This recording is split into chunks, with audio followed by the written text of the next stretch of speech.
ये ले 20 रुपए। अरे साहब, किराया 50 रुपया है, आप 20 दे रहे हैं। इस गरीब से मोल भाव मत कीजिए, शरीर जवाब दे।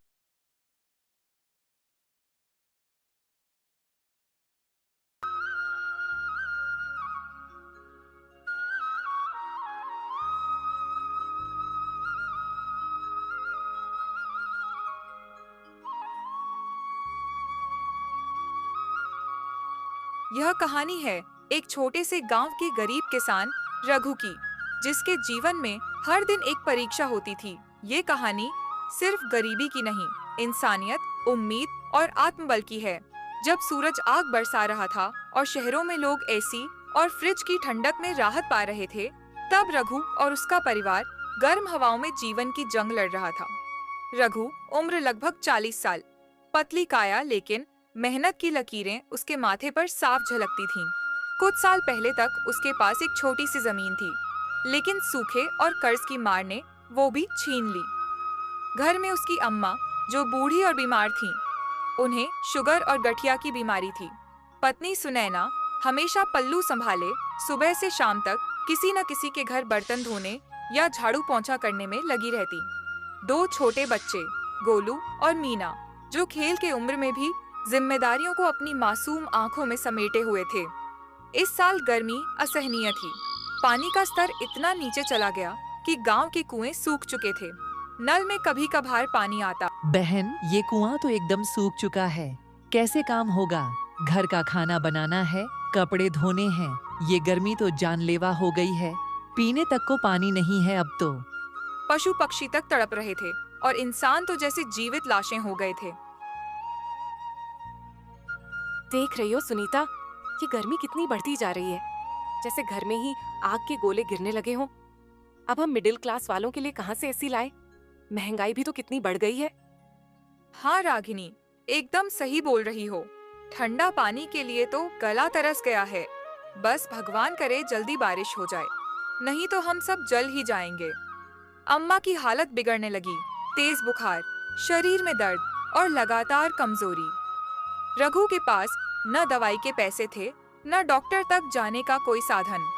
वह दिन भर गांव में रिक्शा चलाता, शहर की ओर सवारी ढूंढने निकलता, लेकिन सवारी मिलती भी तो इतने कम पैसे में कि खुद को जिंदा रखना मुश्किल हो जाता।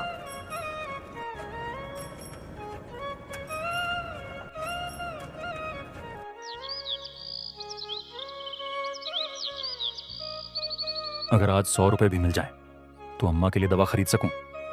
आज तो एक भी सवारी नहीं मिली। अब क्या करूं? घर में राशन भी नहीं है। गुड़िया ने कहा था रसना लाने को, उसका गला सूख रहा है। अब क्या करूं भगवान, तू ही कोई रास्ता दिखा। सुनैना उस दिन बड़ी उम्मीद लेकर मालकिन के घर गई। घर बड़ा था, अंदर एसी की ठंडी हवा, फ्रिज में ठंडा पानी। सुनैना ने कांपते स्वर में कहा, मालकिन, जरा एक गिलास ठंडा पानी मिल जाए। अम्मा की हालत बहुत खराब है, बच्चों को भी बुखार है। मालकिन नाक सिकोड़ते हुए, क्या सुनैना, रोज कोई ना कोई बहाना लेकर चली आती हो। जाओ, नल से भर लो पानी। बोतल का पानी क्या तुम्हारे जैसे लोगों के लिए है? तुम लोग का तो हमेशा यही नाटक चलता रहता है। जब पैसे उधार देने की बारी हो तो गायब, और जब लेने की बारी हो तो सबसे पहले लाइन में। हद तो तब हो गई जब अब तो ठंडा पानी भी चाहिए इन लोगों को। मालकिन, नल का पानी इतना गर्म है कि बच्चों के गले तक सूख गए हैं। बस एक गिलास। मालकिन गुस्से में, दफा हो जाए यहाँ से। पानी चाहिए था ना, ले लिया पानी, और अब मत आना। एक तो मदद करो, ऊपर से इनके नखरे भी झेलो। नैना को धक्का दे दिया गया। उसके हाथ कांप गए। सुनैना ने पानी की बोतल उठाई और वहां से उदास होकर चली गई। घर पहुंचकर उसने पानी की बोतल बाल्टी के पानी में डाल दी ताकि पानी ठंडा हो जाए। रघु पूरे दिन रिक्शा चलाता रहा। किसी सवारी ने 20 रुपए दिए, किसी ने झगड़कर और कम करवा लिया। ये ले 20 रुपए। अरे साहब, किराया 50 रुपया है, आप 20 दे रहे हैं। इस गरीब से मोल भाव मत कीजिए, शरीर जवाब दे गया है। मेरी मेहनत का इतना भी मोल ना घटाइए। चुपचाप रख ले। तुम लोग खुद को पता नहीं क्या समझते हो। सवारी देखी नहीं और पैसे बढ़ाकर बोलते हो। चुपचाप रख ले और नहीं दूंगा। स्टेशन स्टेशन स्टेशन, आइए आइए, जल्दी से पहुंचा दूंगा। अरे अब हर कोई बड़ी गाड़ियों में जा रहा है, यहां कोई रुकता ही नहीं। अब क्या करूं, सवारी ही नहीं मिल रही है। कहीं और जाता हूं, बच्चे इंतजार कर रहे होंगे। रात हो गई थी, लेकिन रघु की अब तक कोई कमाई नहीं हुई थी।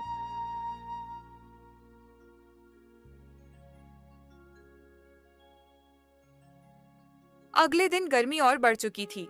अम्मा की तबीयत गर्मी के कारण खराब होने लगी थी। उनका ब्लड प्रेशर बहुत हाई हो गया था।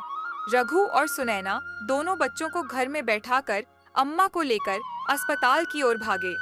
तभी रास्ते में मकान मालिक मिला और गुस्से में रघु से बोला, रघु, किराया कब देगा? 3 महीने से बकाया है। इस बार कोई बहाना नहीं चलेगा।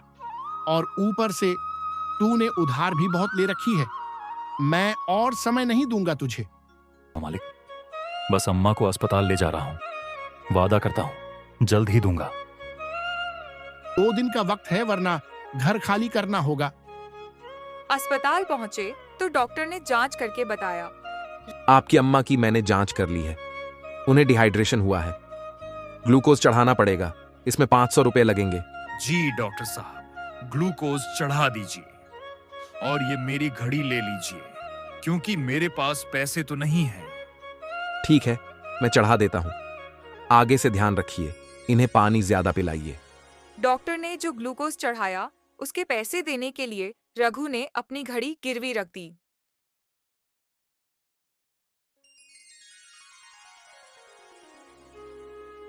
अगले दिन घर में खाने को कुछ नहीं था। सुनैना ने चूल्हा जलाने की कोशिश की, लेकिन लकड़ी नहीं थी।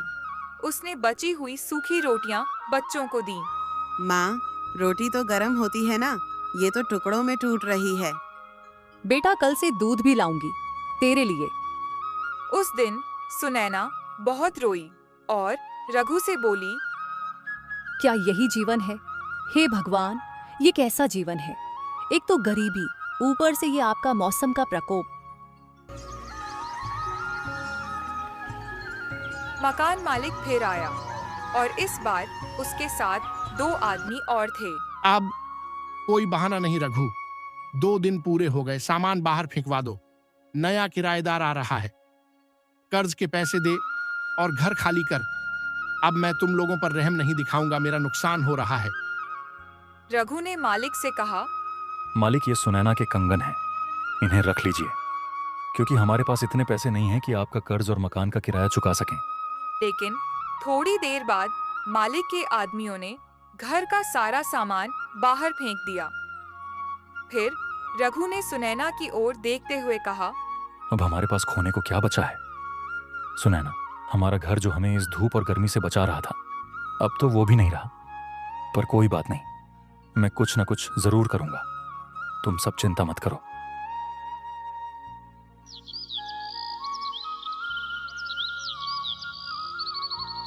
पूरा परिवार सामान लेकर वहां से जाने लगे। एक पेड़ के नीचे पुरानी चादर बिछाकर पूरा परिवार बैठ गया।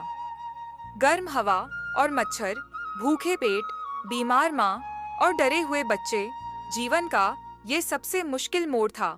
सुनैना ने उदास होकर रघु से कहा, रघु, अब क्या करेंगे? अब तो रात हो गई है, धूप से थोड़ी राहत है, लेकिन दिन होते ही फिर से गर्मी बढ़ जाएगी। अम्मा और बच्चे तो झुलस ही जाएंगे। क्या किया जाए? रघु ने हिम्मत जुटाई और सुनैना से कहा, सुनैना, तुम चिंता मत करो।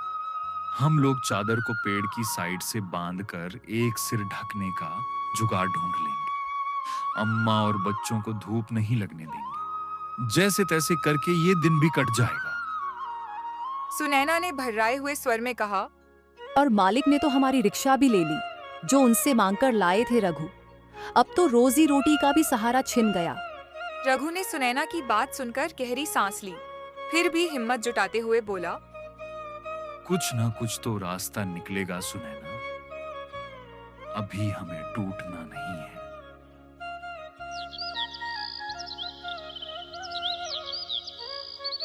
अगली सुबह एक बूढ़ा आदमी रघु के पास आया। वो मंदिर का सेवक था। बेटा, मंदिर में एक कोठरी खाली है, सफाई का काम भी है, चाहो तो रह सकते हो। रघु की आंखों से आंसू बह निकले। उसने बूढ़े के पैर छुए। हाँ चाचा जी, जरूर। आप तो हमारे लिए एक भगवान बनकर आए हैं। मैं सब कुछ करूंगा अपने बच्चों और माँ के लिए। सुनैना ने बच्चों को सीने से लगा लिया। पहली बार ऐसा लगा कि जीवन थोड़ी राहत देने को तैयार है। अब रघु मंदिर में झाड़ू लगाता, फूल तोड़ता और पूजा का सामान सजाता। सुनैना फूलों की माला बनाती। बच्चे पास के सरकारी स्कूल में दाखिल हो गए। अम्मा की तबीयत अब कुछ ठीक थी। वहां कम से कम साफ पानी और छत तो थी। सुकून तो नहीं था, लेकिन डर से भरी रातें भी नहीं थीं। धीरे धीरे रघु ने खूब मेहनत की और सुनैना ने भी उसका साथ दिया। रघु ने बहुत सारे पैसे इकट्ठा कर लिए और उस कोठी को खरीद लिया। फिर उसने अपने लिए एक ऑटो रिक्शा भी खरीद लिया। गर्मी ने फिर से अपना प्रचंड रूप दिखाया, लेकिन इस बार रघु के पास उससे लड़ने की पूरी हिम्मत थी। उसने अपने कमरे में 2 पंखे लगा लिए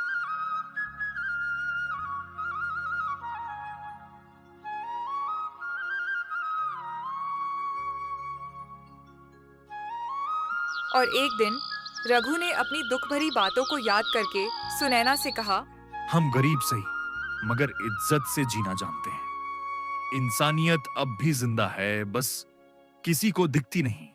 सारे अमीर लोगों के लिए मौसम का बदलना एक त्योहार होता है, लेकिन हम जैसे गरीबों के लिए ये एक और जंग होती है। ये कहानी सिर्फ एक गरीब किसान की नहीं, हजारों लाखों रघु जैसे लोगों की है, जो रोज गर्मी, गरीबी और बेइंसाफी से लड़ते हैं, लेकिन उम्मीद नहीं छोड़ते।